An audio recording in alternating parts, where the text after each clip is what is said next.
7 erreurs qui sabotent littéralement ta prise de notes. Alors dans cette vidéo, je vais te partager les 7 erreurs vraiment fondamentales à mes yeux au moment de prendre des notes. Donc peu importe que tu prennes des notes papier ou digitales et peu importe que tu prennes des notes pour le travail ou dans la vie perso, vraiment je te conseille de ne pas faire ces 7 erreurs. Erreur numéro 1, tu notes tout sans réfléchir. Alors l'idée ici, c'est que en fait parfois la meilleure note, c'est celle qu'on ne prend pas. Et notamment pour appuyer ça, je voulais m'appuyer sur une étude qui a été faite qui comparait la prise de notes papier avec la prise de notes digitale.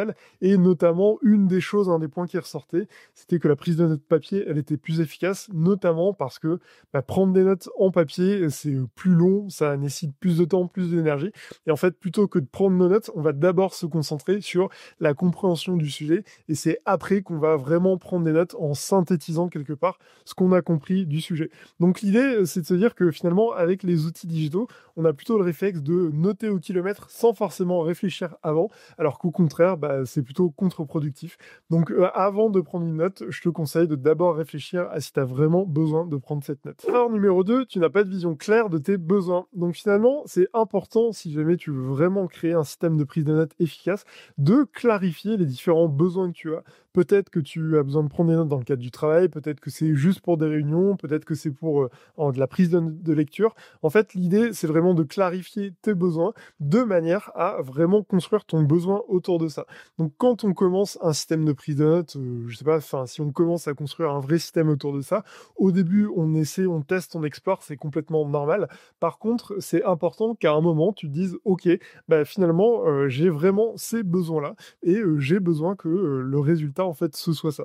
Donc, c'est important vraiment, à mes yeux, que tu aies cette étape de clarification de manière à vraiment construire un usage autour de ça. Erreur numéro 3, tu n'as pas de système ou tout centralisé. Alors l'idée, ici, c'est de se dire que finalement, en fonction des besoins, on a peut-être besoin d'avoir en fait différents endroits où on prend des notes. Je pense par exemple, si tu as besoin de noter sur un bouquin directement parce que tu trouves ça plus pratique, c'est complètement OK.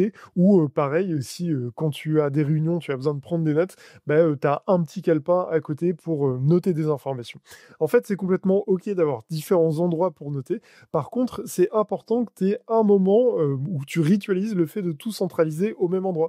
Donc finalement, c'est important que le résultat final de tes prises de notes, il soit dans un seul endroit, parce que ça te permettra d'avoir qu'un seul endroit où chercher, et forcément, c'est beaucoup plus pratique de le faire. Donc finalement, de base, si tu peux tout noter dans un endroit qui centralise les informations, un type de système second cerveau, ou même un calepin, en fait, c'est plus pratique. Mais si jamais tu ne peux pas le faire, ou si c'est pas pratique de le faire, c'est important que tu aies un rituel où tu vas régulièrement se prendre le temps de centraliser les différentes informations qui sont réparties à différents endroits. Comme ça, au moins, tu sais que tu pourras tout chercher au même endroit et ce sera beaucoup plus pratique. Quatrième erreur, tu n'as pas de inbox pour capturer l'information. Alors, le principe de inbox, il est vraiment très simple. C'est une sorte de zone tampon, une zone temporaire, un dossier ou voilà, un tag ou autre en fonction de ce que tu utilises. Mais finalement, en fait, c'est une zone qui te permet de pouvoir noter librement l'information sans forcément te concentrer sur la forme ou sur l'utilité. D'abord, tu notes et après, tu vas vraiment te concentrer sur si cette note avait du sens, sur le fait de réorganiser peut-être l'information, peut-être la supprimer si elle n'avait pas de sens et surtout la placer au bon endroit de manière à la retrouver. Donc c'est important, peu importe que tu utilises un système digital ou un système papier, mais que tu aies quelque part un seul endroit sur lequel repasser pour ensuite répartir les informations. Yep, j'interromps 20 secondes la vidéo pour te dire que si les sujets de comment créer un système de prise de notes efficace, justement en évitant de faire toutes ces erreurs t'intéressent, inscris-toi à ma newsletter. Je suis en train de lancer ma toute nouvelle offre et clairement, si tu as envie de créer un second cerveau, je pense que c'est l'offre à ne pas rater. Allez, je m'arrête là. Numéro 5, tu traites toutes les informations avec le même niveau d'exigence. Donc l'idée ici, c'est de se dire que une fois que dans le point numéro 2, tu as clarifié tes différents besoins, finalement, tu dois savoir quelle est l'importance que tu attribues à ces différents besoins. Notamment parce que forcément, ton temps, il est limité. Et donc, en fonction de tes besoins, tu auras plus ou moins besoin de passer du temps sur telle ou telle information et donner telle ou telle priorité à tel ou tel type de notes.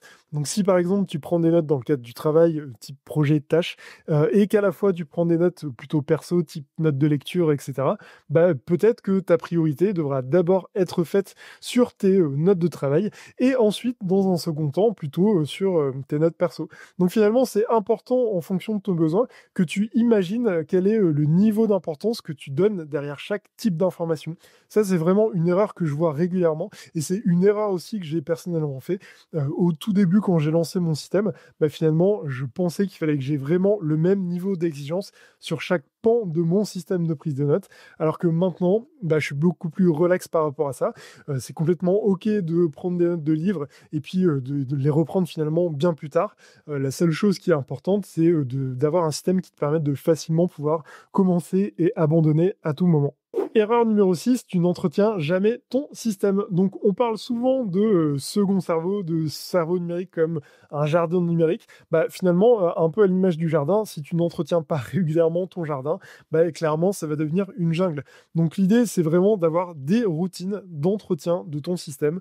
Donc ça veut dire que régulièrement, enfin, en tout cas à différentes échéances, tu vas te poser sur ton système de prise de notes, tu vas réfléchir à: est-ce que ce qui fonctionnait hier fonctionne encore aujourd'hui? Est-ce que c'est vraiment efficace? Est-ce que ça répond vraiment à mon besoin, du moment?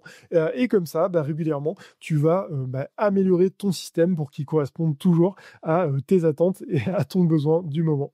Erreur numéro 7, tu deviens esclave de ton système. Donc l'idée ici, c'est de se dire que, souvent quand on veut, vraiment mettre en place un vrai système de prise de notes, bah, en fait, on va, au début, on va vouloir vraiment quelque chose de parfait, donc avec des modèles, un système qui est beau, reluisant, où rien ne dépasse. Sauf que, souvent, bah, en fait, ça nous oblige à avoir, bah, soit à passer beaucoup de temps, en fait, à entretenir le système, soit finalement à mettre en place des choses qui sont très complexes et qui sont pas toujours, bah, à notre portée. Donc vraiment, moi, ce que je t'invite à faire quand tu mets en place ton système de prise de notes, c'est, d'essayer de faire en sorte que ce soit simple, facilement accessible et que ça te donne envie, en fait, tout simplement d'utiliser ce système au quotidien. Et voilà concernant les 7 erreurs qui sabotent ta prise de notes. Donc en 1, on avait dit: «Tu notes tout sans réfléchir».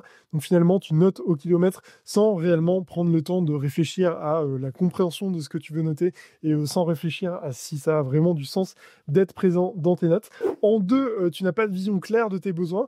Donc finalement, tu n'as pas, réussi ou tu n'as pas réfléchi en amont à, clarifier les différents besoins que tu as par rapport à ta prise de notes. Quelles sont les situations que tu vas rencontrer et quel est ton besoin réel derrière ça.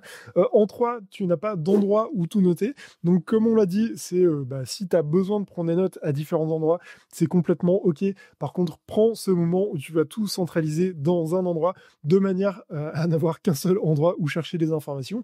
En 4, tu n'as pas de inbox, donc tu n'as pas de dossier, temporaire, de dossier de transition qui te permettent de pouvoir noter, à chaud, de manière libre et ensuite répartir les informations. En 5, tu traites toutes les informations avec le même niveau d'importance, donc tu n'as pas, finalement clarifié, quelle était l'importance que tu donnais derrière chaque type de note et derrière chaque type d'information qui rentrait dans ton système. En 6, tu n'entretiens jamais ton système, donc tu n'as pas mis en place de routine, dans laquelle tu vas te poser pour, finalement réfléchir à, qu'est-ce que tu peux améliorer et si ce qui fonctionnait hier fonctionne encore aujourd'hui. Et en 7, tu deviens esclave de ton système. Donc finalement, bah, tu as mis en place des choses qui étaient trop complexes, que ce soit d'un point de vue organisationnel, le type d'information, que tu as mis en place, ou alors, finalement, tu as mis en place des choses qui n'étaient pas à ta portée d'un point de vue technique. En gros, ça fait que tu as visé un système parfait, mais qui était, peu réaliste et dans lequel tu n'as pas forcément envie de revenir. Et voilà concernant ces 7 erreurs. Donc n'hésite pas, comme d'habitude, à me dire en commentaire ce que tu en as pensé. N'hésite pas également à me partager si tu penses qu'il y a des erreurs qui sont importantes et que je n'ai pas mises ici. Et comme d'habitude, n'hésite pas à t'abonner, liker, partager. Et je te dis à bientôt pour une prochaine vidéo.